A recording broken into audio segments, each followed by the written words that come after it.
नमस्कार दोस्तों, मैं नीतीश कुमार ट्रस्ट इंस्टीट्यूट की ओर से झारखंड उत्पाद प्रतियोगिता परीक्षा के लिए यह मेरा 17वां वीडियो आपके सामने प्रस्तुत हो रहा है।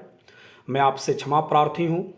छठ पूजा और दीपावली के कारण मैं आपके सामने वीडियो प्रस्तुत नहीं कर पाया, क्योंकि मेरे घर में पूजन कार्यक्रम चल रहा था। मैं घर का अकेला हूँ और मेरा यह वीडियो भी अपवाद तंत्र का यह मेरा लास्ट वीडियो है। इसके बाद अपवाद तंत्र से कोई वीडियो नहीं प्रस्तुत होगा। आगे मैं आपका बहुमूल्य समय बर्बाद ना करते हुए सीधे प्रश्नों पर आ रहा हूँ। ये सारे प्रश्न क्लास 11 के एनसीईआरटी से दिए गए हैं।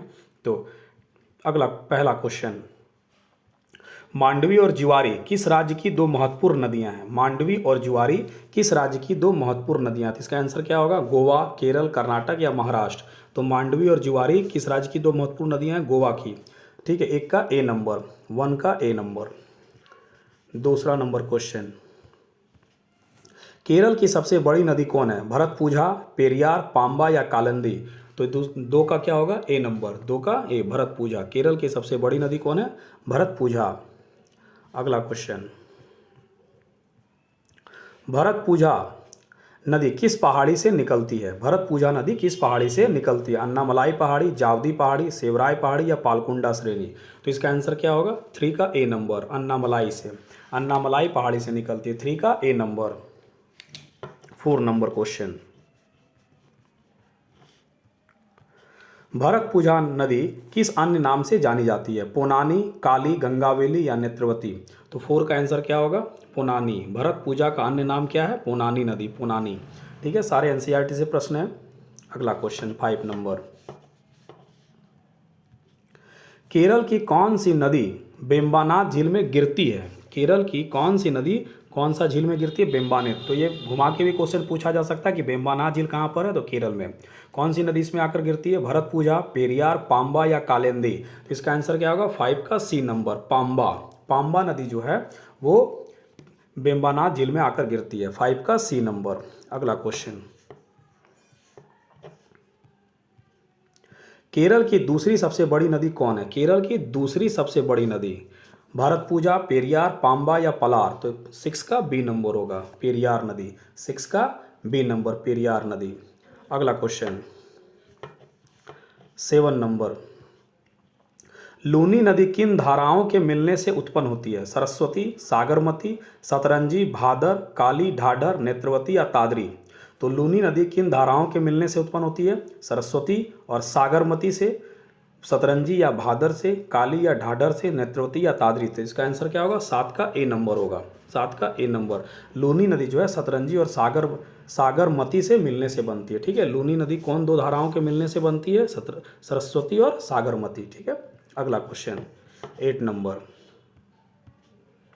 सरस्वती और सागरमती दो धारा कहाँ मिलती है जिससे मिलकर लूनी नदी बनती है? सरस्वती और सागरमती दो धारा कहाँ मिलती है जिससे मिलकर लूनी का निर्माण होता है? पुष्कर के समीप, गोविंदगढ़, नागौर या अजमेर? तो इसका आंसर क्या होगा? 8 का बी नंबर होगा, 8 का बी नंबर। ये सरस्वती और सागरमती गोविंदगढ़ के पास आकर मिलती है और उसके बाद ये लूनी नदी कहलाती है। ठीक है, तो 8 का बी नंबर।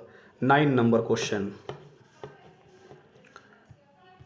सरस्वती और सागरमती दो धारा किसके समीप से निकलती है जो मिलकर लूनी नदी बनती है? पुष्कर के समीप, गोविंदगढ़ के समीप, नागौर के समीप या अजमेर के समीप? तो सरस्वती और सागरमती धारा किसके समीप से निकलती है? यहाँ प्रश्न है निकलने का, तो इसका आंसर क्या होगा? 9 का ए नंबर, 9 का ए नंबर।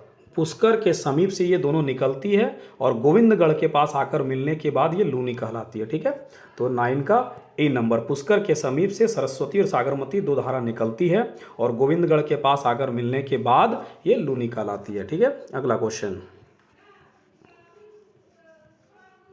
10 नंबर क्वेश्चन, नाग पर्वत से कौन सी नदी निकलती है?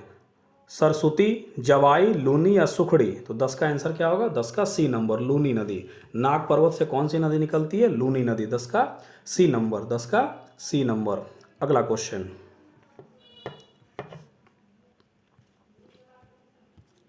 लूनी नदी की लंबाई कितनी है? 320 किलोमीटर, 420 किलोमीटर, 520 किलोमीटर या 220 किलोमीटर? तो लूनी की लंबाई कितनी हो गई? 320 किलोमीटर, 11 का ए नंबर, 11 का ए, 320 किलोमीटर। लूनी की लंबाई कितनी है? 320 किलोमीटर। 12 नंबर क्वेश्चन, लूनी नदी कहाँ अपना जल विसर्जन करती है? अरब सागर में, कच्छ के रन में, पुष्कर झील में या माही में? तो लूनी नदी कहाँ अपना जल विसर्जन करती है? कच्छ के रन में। ठीक है, लूनी नदी कच्छ के रन में विलीन हो जाती है। 12 का बी नंबर, 12 का बी। 13 नंबर क्वेश्चन, इनमें से कौन लूनी की सहायक नदी नहीं है? लूनी की सहायक नदी नहीं है। सरस्वती, जवाई, सुखड़ी, लेलड़ी, मिठड़ी, उपरोक्त में कोई नहीं। तो इसका आंसर क्या होगा? 13 का डी नंबर होगा, क्योंकि लूनी की ये सब सहायक नदियां हैं। ये सब सहायक नदियां हैं लूनी की, इसलिए पूछा गया है कौन नहीं है। तो इसका आंसर क्या होगा? 13 का डी नंबर, उपरोक्त में कोई नहीं। सरस्वती, जवाई, सुखड़ी, लेलड़ी, मिठड़ी ये सब लूनी की सहायक नदियां हैं। ठीक है, अगला क्वेश्चन 14 नंबर, माही नदी किस पर्वत से निकलती है? माही नदी किस पर्वत से निकलती है? विंध्याचल पर्वत, सतपुड़ा पर्वत, अजंता पर्वत या अरावली पर्वत? तो इसका आंसर क्या होगा? 14 का ए नंबर, विंध्याचल पर्वत से निकलती है। माही नदी कहाँ से निकलती है? विंध्याचल पर्वत, 14 का ए नंबर। 15 नंबर, साबरमती कहाँ से निकलती है? मेवाड़ पहाड़ी से, मैकाल श्रेणी से, कैमूर श्रेणी से या महादेव पहाड़ी से? तो इसका आंसर क्या होगा? मेवाड़ पहाड़ी। साबरमती कहाँ से निकलती है? मेवाड़ पहाड़ी से निकलती है। साबरमती कहाँ से निकलती है? मेवाड़ पहाड़ी से। 15 का ए नंबर। 16 नंबर क्वेश्चन, साबरमती नदी की लंबाई कितनी है? 320 किलोमीटर, 420 किलोमीटर, 520 किलोमीटर या 541 किलोमीटर? साबरमती की लंबाई कितनी है? 320, 420, 520 या 541? तो इसका आंसर क्या होगा? 16 का ए, 320। याद रखिएगा, लूनी की लंबाई भी 320 है और साबरमती की लंबाई भी 320 है। 16 का ए नंबर। अगला क्वेश्चन 17 नंबर क्वेश्चन, इनमें से कौन नदी खंभात की खाड़ी में नहीं गिरती है? इनमें से कौन नदी खंभात की खाड़ी में नहीं गिरती है? माही, साबरमती, ताप्ती, सोम? तो इसका आंसर क्या है? ये सब जो है माही, साबरमती, ताप्ती ये खंभात की खाड़ी में गिरती हैं। ये सोम जो है वो खंभात की खाड़ी में नहीं गिरती है। ठीक है, और याद रखिएगा सोम और जाखम जो है वो माही की सहायक नदी है। माही की सहायक नदी है सोम। सोम जो है, सोम और जाखम, सोम और जाखम जो है, ठीक है, ये जो है वो किसकी सहायक नदी है? माही नदी की। ठीक है, अगला क्वेश्चन 17,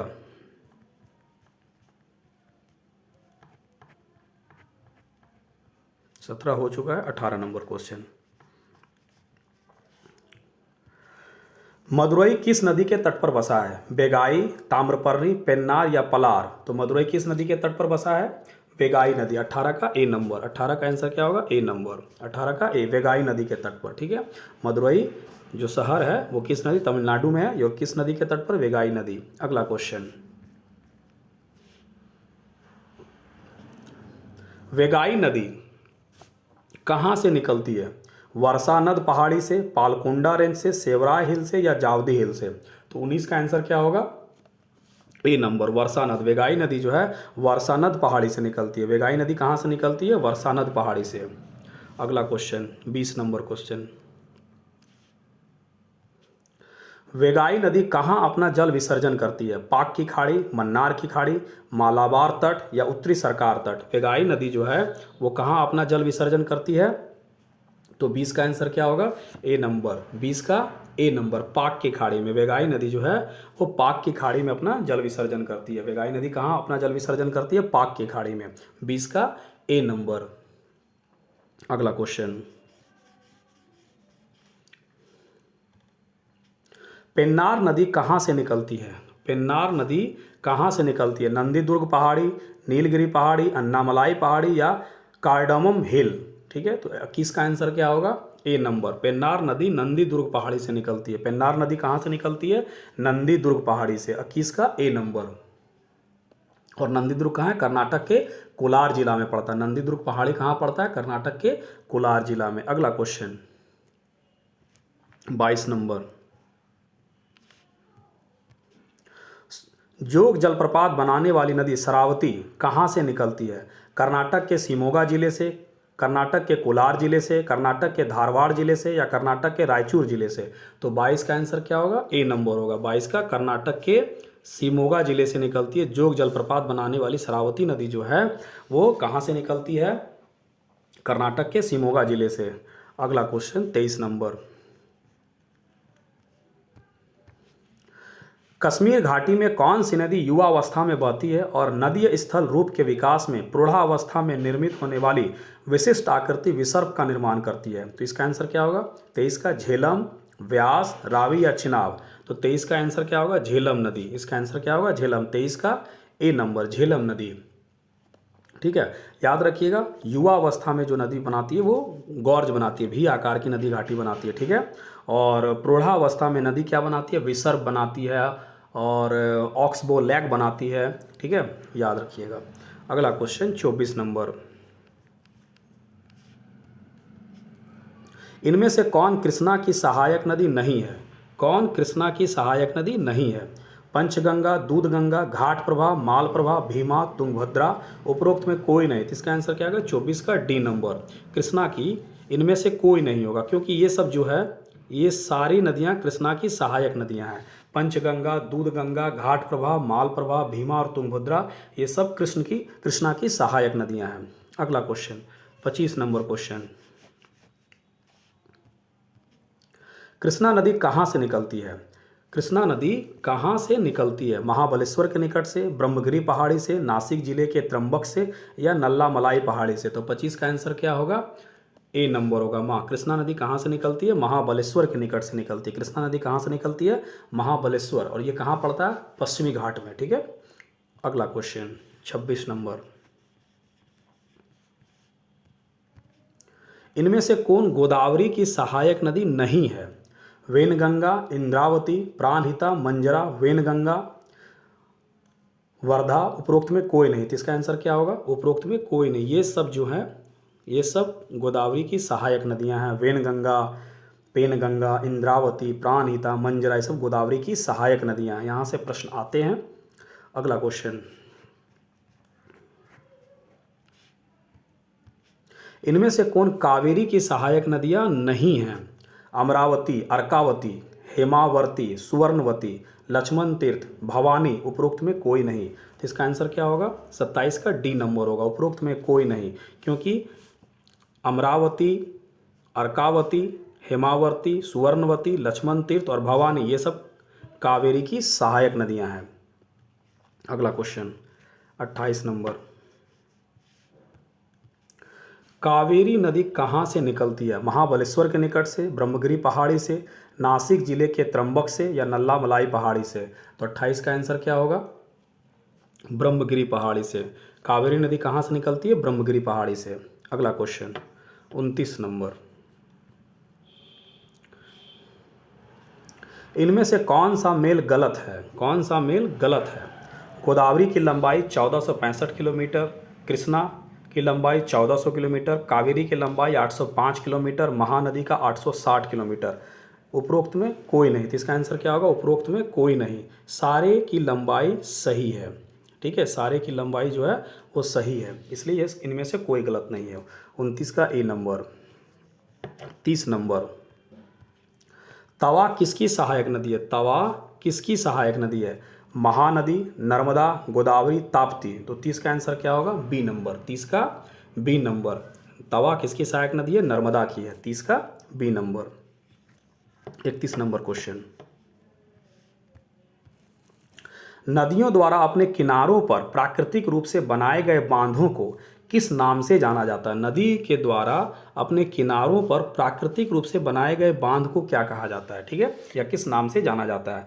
अवरोध, बैराज, लेवीज या तटबंध, या वेदिका? तो इसका आंसर क्या होगा? 31 का सी नंबर होगा। लेवीज या तटबंध कहा जाता है। 31 का सी नंबर। अगला क्वेश्चन, हिमालय पार या ट्रांस हिमालय से निकलने वाली नदी कौन है? हिमालय पार या ट्रांस हिमालय से निकलने वाली नदी कौन है? सतलज, सिंधु, गंगा, ब्रह्मपुत्र, सतलज, सिंधु, ब्रह्मपुत्र, सिंधु, गंगा, सतलज, ब्रह्मपुत्र, गंगा? ठीक है, तो ट्रांस हिमालय से निकलने वाली नदी कौन हो गई? ब्रह्मपुत्र, सतलज और सिंधु ये ट्रांस हिमालय से निकलने वाली नदी है। ब्रह्मपुत्र, सतलज और सिंधु ये नदियां कहाँ से निकलती है? ट्रांस हिमालय से। ठीक है, तो 32 का बी नंबर। 33 नंबर, इनमें से कौन सी नदी भारत नेपाल के सीमा बनाती है? भारत और नेपाल के सीमा मध्य सीमा बनाती है कौन सी नदी? गंडक, काली, तीस्ता या कोसी? तो 33 का आंसर क्या होगा? काली नदी। 33 का आंसर काली नदी। काली नदी जो है भारत और नेपाल के मध्य सीमा बनाती है, काली नदी। 33 का बी नंबर। किसके बीच? भारत और नेपाल के बीच। कौन नदी? काली नदी। 34 नंबर क्वेश्चन, इनमें से कौन सी नदी पूर्ववर्ती नदी का उदाहरण है? पूर्ववर्ती नदी। ठीक है, कौन सी नदी पूर्ववर्ती नदी का उदाहरण है? सिंधु, सतलज, गंगा, ब्रह्मपुत्र, ए बी दोनों या सिर्फ सिंधु? तो इसका आंसर क्या होगा? 34 का सी नंबर होगा। 34 का सी नंबर।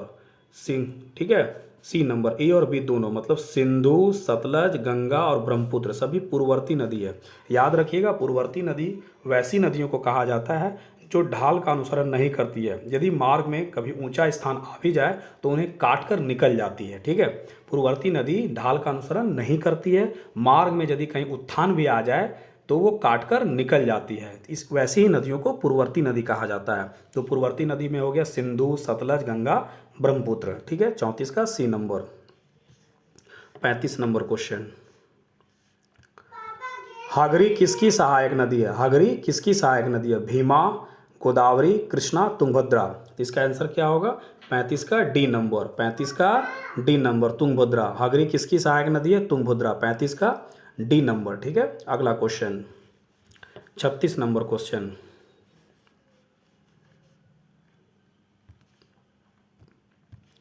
भारत की निम्न में किस नदी को जैविक मरुस्थल की संज्ञा दी गई है? भारत की निम्न में किस नदी को जैविक मरुस्थल की संज्ञा दी गई है?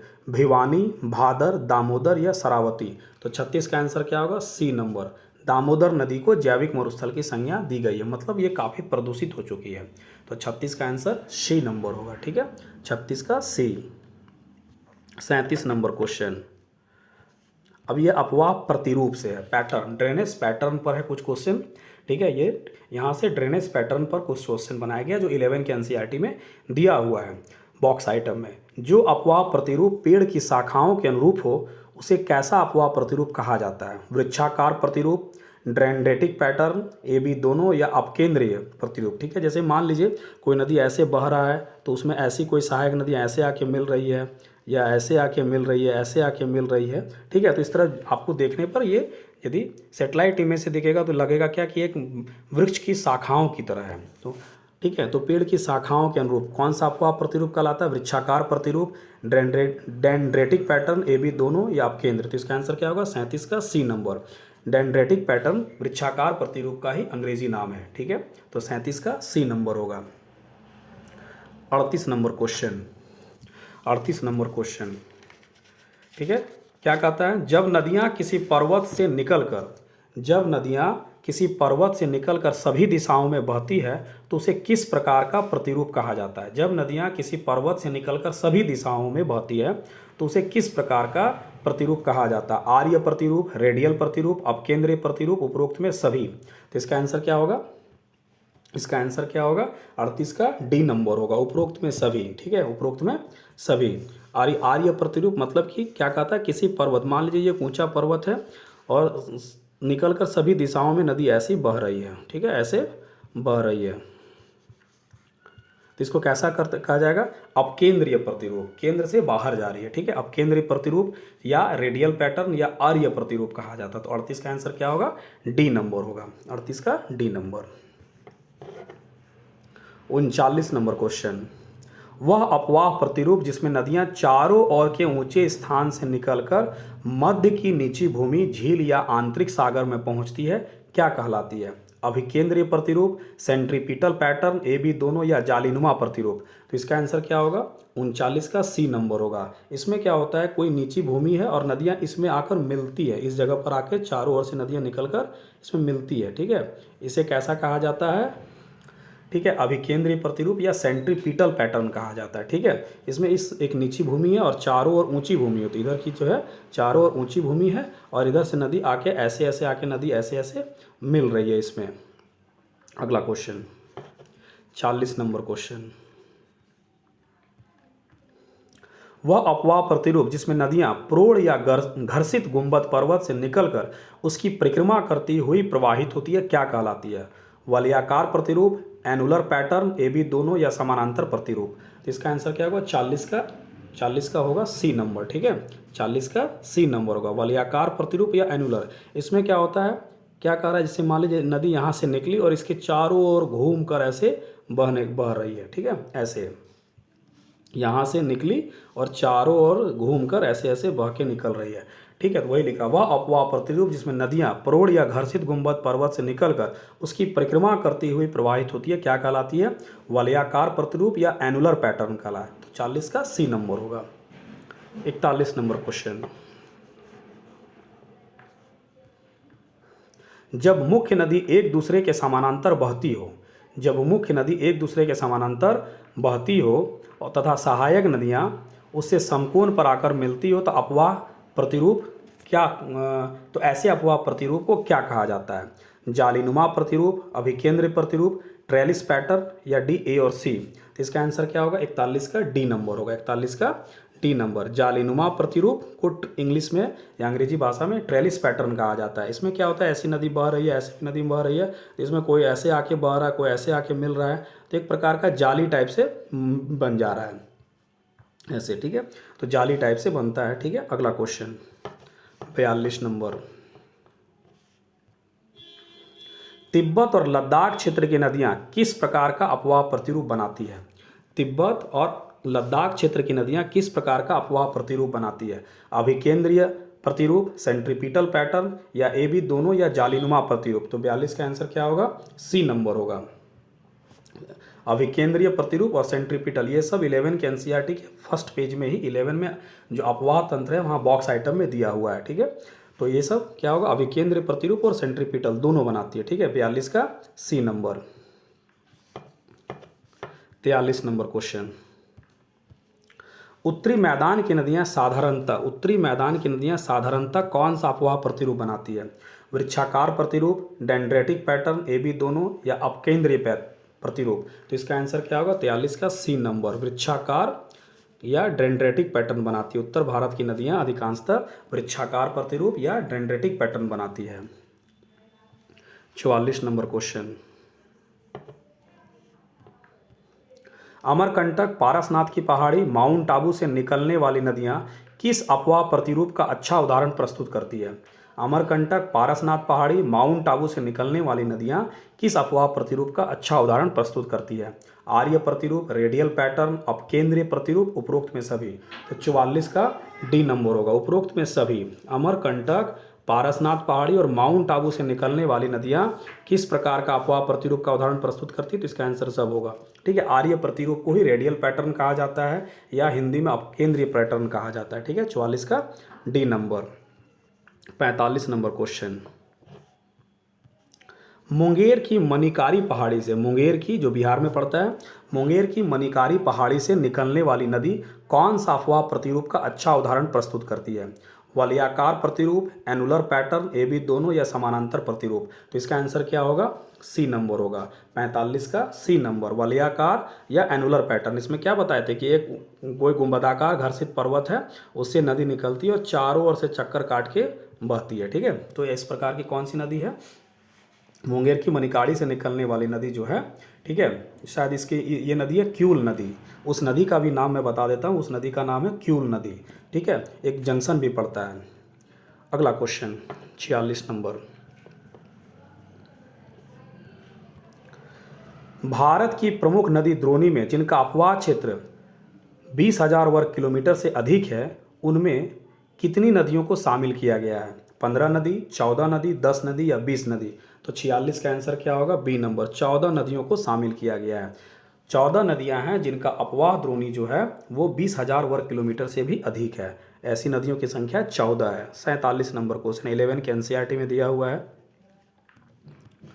भारत के मध्यम नदी द्रोणी में जिनका अपवाह क्षेत्र 2000 से 20,000 वर्ग किलोमीटर के बीच है, उनमें कितनी नदियों को शामिल किया गया है? 24, 44, 54, 34। तो इसका आंसर क्या होगा? 47 का बी नंबर होगा। 44 नदियों का 2000 से 20,000 वर्ग किलोमीटर जिनकी नदी द्रोणी है उसको मध्यम नदी द्रोणी में शामिल किया गया है।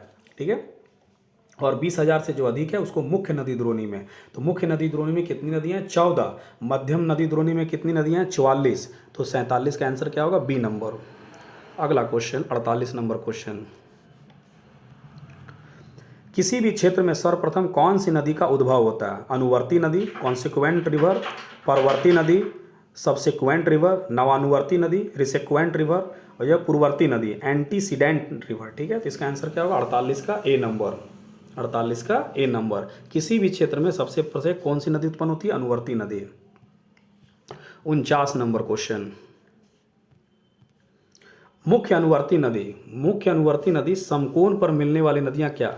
मुख्य अनुवर्ती नदी से कोई मान लीजिए यही मुख्य अनुवर्ती नदी और समकोण पर कोई नदी ऐसे सहायक नदी मिल रही है तो इस नदी को क्या कहा जाएगा? ठीक है, परवर्ती नदी, प्रत्यानुवर्ती नदी, नवानुवर्ती नदी या उपरोक्त में सभी। तो 49 का आंसर क्या होगा? ए नंबर, परवर्ती नदी। मुख्य अनुवर्ती नदी से समकोण पर मिलने वाली नदी को कहा जाता है, इस नदी को क्या कहेंगे हम? जो 90 डिग्री पर मिल रहा है परवर्ती नदी कहा जाता है। ठीक है, अगला क्वेश्चन 50 नंबर लास्ट क्वेश्चन है, प्रधान अनुवर्ती नदी की प्रवाह दिशा के विपरीत, प्रधान अनुवर्ती नदी की प्रवाह दिशा के विपरीत दिशा में बहने वाली नदी को क्या कहा जाता है?